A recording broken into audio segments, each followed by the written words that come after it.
I retired from the military and became a middle school teacher. But on the first day of school, I was pranked by my students.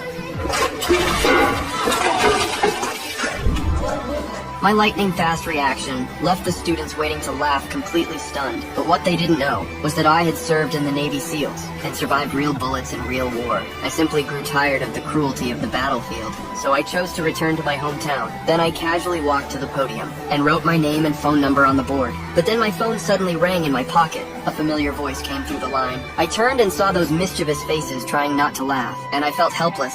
I knew that with these troublemakers, traditional lectures would never work, so I decided to teach them in my own way. Then I took a rubber band from the supply box and randomly picked up a piece of chalk.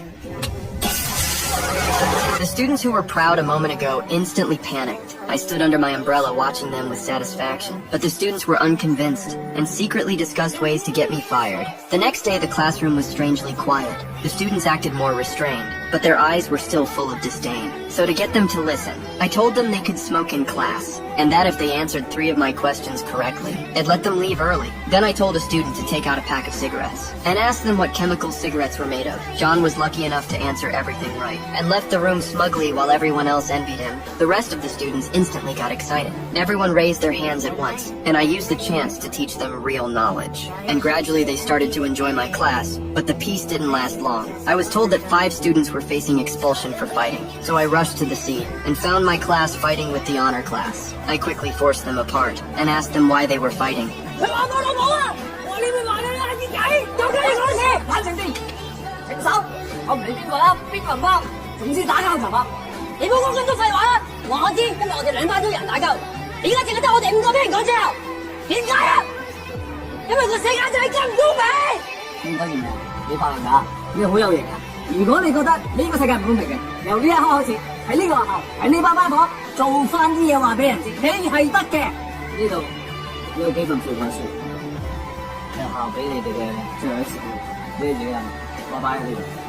At that moment, I wasn't a soldier who only knew force, but a teacher who wanted to make them better. And the students finally understood my point. To fully understand Tony's situation, I decided to visit his home. In a rundown public housing unit, I met Tony's grandmother, but during our conversation, I learned Tony had been missing for days. And Emma told me that Tony often worked as a helper at a boxing gym. So after the visit, I immediately went to the gym his grandmother mentioned. But when they saw how gentle I looked, they didn't take me seriously and arrogantly told me to leave. But then a familiar cry for help came from the lockers. Tony was inside and scared so badly he wet himself. So the fight between me and them was about to erupt.